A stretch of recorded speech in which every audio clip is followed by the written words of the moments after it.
Hello everyone, ఈరోజు నేను మీకోసం ఒక ఇంట్రెస్టింగ్ అలాగే టేస్టీ రెసిపీని తీసుకొని వచ్చాను. అదే రెస్టారెంట్ స్టైల్లో మటన్ మసాలా కర్రీ. రెస్టారెంట్ స్టైల్లో మటన్ మసాలా కర్రీ ఎలా ఉంటుంది? క్రీమీగా, చాలా కమ్మగా ఉంటుంది. ఇది రోటీస్లోకి బాగుంటుందండి, పులావ్లోకి బాగుంటుంది, వైట్ రైస్లో కూడా చాలా బాగుంటుంది. రెగ్యులర్గా చేసుకునే మటన్ కర్రీ కంటే ఒక్కసారి మీరు ఇలా ట్రై చేయండి, ఇది చాలా బాగుంటుంది. వీడియోని కంప్లీట్గా వాచ్ చేసి రెసిపీని మీరు ట్రై చేయండి. రెసిపీలోకి వెళదాం. ముందుగా మటన్ శుభ్రంగా క్లీన్ చేసుకోవాలండి. ఆఖరంగా కొద్దిగా పసుపు, వెనిగర్ కానీ లేకపోతే నిమ్మకాయ వేసుకొని మనం క్లీన్ చేసుకుంటే నీచు వాసన రాదు. ఇప్పుడు తగినన్ని నీళ్లు పోసుకోవాలి. అలాగే ఒక స్పూన్ సాల్ట్, అలాగే ఒక పావు స్పూన్ పసుపు, అలాగే ఒక అర ఉల్లిపాయ సన్నగా తరిగి వేసుకోండి. ముందుగా మటన్ని బాగా ఉడకపెట్టుకోవాలి. ఇలా చేయడం వల్ల చాలా టేస్టీగా ఉంటుంది. ఒక స్పూను ఫ్రెష్గా దంచుకున్న అల్లం వెల్లుల్లి పేస్ట్, ఇవన్నీ చక్కగా కలవాలి. ఇప్పుడు కుక్కర్ మూత పెట్టేసుకొని ఒక 4 విజిల్స్ వేయించుకుందాం. ఇప్పుడు అది పక్కన పెట్టేసుకొని ఒక కడాయి తీసుకొని కొద్దిగా ఆయిల్ వేసుకొని ఆయిల్ వేడెక్కాలి. ఇప్పుడు 2 మీడియం సైజ్ ఆనియన్స్ అండి, ఇలాగా ముక్కలు కట్ చేసుకొని వేసుకోండి. ఒక 2 నుంచి 3 నిమిషాలన్నా మనం ఫ్రై చేసుకోవాలి. చూసారా, ఇప్పుడు ఆనియన్స్ అనేవి బాగా మగ్గిపోయినాయి. ఒక 2 స్పూన్లు మనం ధనియాలు వేసుకోవాలి. 1 ఇంచు అల్లం ఇలాగా తరిగి వేసుకోవాలి. ఆల్రెడీ మనం ఉడకబెట్టేటప్పుడు కొద్దిగా అల్లం వెల్లుల్లి పేస్ట్ వేసుకున్నాం కదా. ఇప్పుడు ఒక 5 లేకపోతే 6 వెల్లుల్లి రేకులు మొత్తం పొట్టు తీసేసి వేసుకోవాలి. ఇవన్నీ ఒక 2 మినిట్స్ మనం వేయించుకోవాలి. లో ఫ్లేమ్లో పెట్టుకొని వేయించుకోండి. ఇప్పుడు 3 పండిన టమాటోలు చక్కగా తరుక్కొని వేసుకోవాలి. ఇవన్నీ కూడా ఒక్కసారి మిక్స్ చేసుకుందాం. మిక్స్ చేసుకున్న తర్వాత మూత పెట్టుకొని సిమ్లోనే పెట్టుకొని ఒక 2 నుంచి 3 నిమిషాలు మగ్గించుకోవాలి. టమాటోలు అనేది మెత్తగా అయిపోవాలి. ఈలోపు మనకి ఈ మటన్ అనేది ఉడికిపోయిందండి. ఇది తీసి పక్కన పెట్టుకోండి. ముక్కలన్నీ మెత్తగా అయిపోయినాయి, టమాటో ముక్కలు కూడా. ఇప్పుడు స్టవ్ ఆఫ్ చేసేసుకుంటున్నాం. ఇది పూర్తిగా చల్లగా అయిపోవాలి. ఇప్పుడు ఎండు కొబ్బరి అండి, ఇలాగా 4 పీసులు వేసాను. ఇది పూర్తిగా చల్లగా అయిపోయిన తర్వాత చిన్న మిక్సీ జార్లో వేసుకొని కొద్దిగా నీళ్లు వేసుకొని మెత్తని పేస్ట్ చేసి రెడీ పెట్టుకోండి. ఇప్పుడు ఇందాక మనం కుక్కర్ యూస్ చేసాం కదా, అదే కుక్కర్ యూస్ చేస్తున్నాను. మటన్ తీసి వేరే గిన్నెలో వేసుకున్నాను. ఇప్పుడు దీంట్లో ఆయిల్ వేసుకుంటున్నాము. ఆయిల్ బాగా వేడెక్కిన తర్వాత ఒక మీడియం సైజ్ ఆనియన్ బాగా సన్నగా తరిగి వేసుకోండి. అలాగే 2 పచ్చిమిర్చి చీలిక చేసుకున్నవి, అలాగే కొద్దిగా కరివేపాకు, ఇవన్నీ కూడా బాగా ఫ్రై చేసుకోవాలి. బ్రౌన్గా అవ్వాలండి ఆనియన్స్ అన్నీ కూడా. ఈ రెసిపీ బిగినర్స్ కూడా చాలా ఈజీగా చేసేసుకోవచ్చు అండి. అలాగే మనకి రెస్టారెంట్ స్టైల్ టేస్ట్ కూడా వస్తుంది. కొద్దిగా ఫాస్ట్గా ఫ్రై అవ్వడానికి కొద్దిగా చిటికెడు ఉప్పు వేసుకుంటే మనకి ఆనియన్స్ అనేవి తొందరగా మగ్గుతాయి. ఇదొక టిప్. చూసారా, ఆనియన్స్ అనేవి మనకి కొద్దిగా బ్రౌన్ కావడం స్టార్ట్ అయినాయి. ఇప్పుడు గుప్పెడు కొత్తిమీర సన్నగా తరిగి వేసుకోండి. ఇప్పుడు ఇవంతా కూడా పచ్చివాసన పోయేదాకా ఫ్రై చేసుకోవాలి. చూసారా, ఇందాక నేను పేస్ట్ కొట్టుకున్నానని చెప్పాను కదా, ధనియాలు అలాగే ఆనియన్ టమాటో అంతా మెత్తని పేస్ట్ చేసుకున్నాము, అది వేసుకుంటున్నాం. ఆల్రెడీ దీంట్లో అల్లం వెల్లుల్లి ఉంది కాబట్టి సెపరేట్గా అల్లం వెల్లుల్లి పేస్ట్ వేసుకునే అవసరం లేదు. ఇదంతా ఒకసారి బాగా కలుపుకుందాం. ఫ్లేమ్ అనేది లోనే పెట్టుకొని చేసుకోవాలండి గ్రేవీ బేస్ తయారు చేసుకునేటప్పుడు. ఇప్పుడు మూత పెట్టుకొని మగ్గిద్దాం. ఒక 2 మినిట్స్ తర్వాత ఇలా ఉంటుంది. ఇప్పుడు ఆ మిక్సీ జార్లో కొద్దిగా వాటర్ వేసుకొని అవి వేసేసుకున్నాం. ఇదంతా కూడా బాగా మిక్స్ చేసుకోవాలి. గ్రేవీ బేస్ అనేది ఎంత పర్ఫెక్ట్గా ఉంటే కర్రీ అనేది అంత పర్ఫెక్ట్ టేస్ట్లో ఉంటుంది. ఇప్పుడు 1 స్పూను సాల్ట్ వేసుకుంటున్నాం.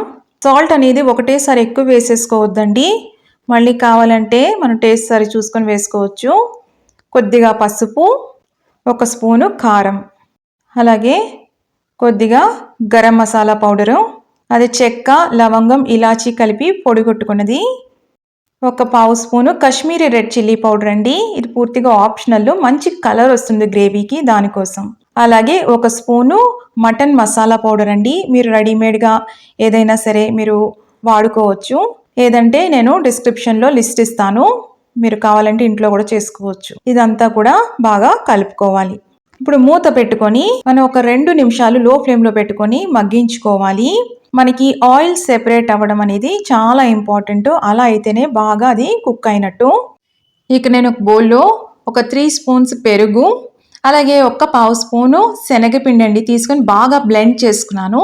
శనగపిండి వేసుకోవడం వల్ల పెరుగు అనేది విరిగిపోకుండా ఉంటుంది. ఇదంతా కూడా వేసుకుంటున్నాము. ఇప్పుడు ఇదంతా కూడా బాగా బ్లెండ్ చేసుకోవాలి. పెరుగు వేసుకొని కలుపుకునేటప్పుడు ఎప్పుడు ఫ్లేమ్ అనేది లోనే పెట్టుకోవాలి. శనగపిండి కలుపుకొని వేసుకోవడం వల్ల పెరుగు అనేది విరిగిపోకుండా ఉంటుందండి. ఇది ఒక టిప్. ఎప్పుడు పెరుగు వేసుకున్నా కాస్త శనగపిండి కలుపుకుంటే అస్సలు పెరుగు అనేది విరిగిపోదు, బాగా బ్లెండ్ అవుతుంది. అదే బౌల్లో నేను కొద్దిగా వాటర్ వేసుకొని ఇందులో వేసేసుకొని బ్లెండ్ చేసుకుంటున్నాను. చూసారా గ్రేవీ బేస్ కలర్ ఎంత పర్ఫెక్ట్గా వచ్చిందో, ఆ కన్సిస్టెన్సీ కూడా చాలా పర్ఫెక్ట్గా వచ్చిందండి. ఇలా వస్తేనే ఆ మసాలా కర్రీకి మంచి టేస్ట్ వస్తుంది. ఇప్పుడు టేస్ట్ చూసుకోండి. ఉప్పు, కారాలు అవన్నీ మనకి కరెక్ట్‌గా సరిపోయినలా చూసుకోండి. ఉప్పు అవసరం పడితే మళ్ళీ వేసుకోవచ్చు. ఇప్పుడు మూత పెట్టుకొని 2 నిమిషాలు మగ్గించుకున్నాము.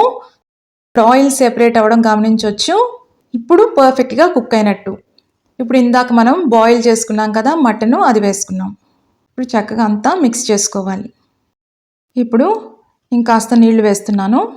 మన గ్రేవీ కన్సిస్టెన్సీ ఎలా కావాలో దాన్ని బట్టి, అంటే రోటీస్లోకి అయితే ఇంకొద్దిగా మనకి గ్రేవీ ఎక్కువ ఉంటే బాగుంటుంది. అలాగా మనకు కావాల్సిన కన్సిస్టెన్సీని బట్టి వాటర్ వేసుకోవాలి.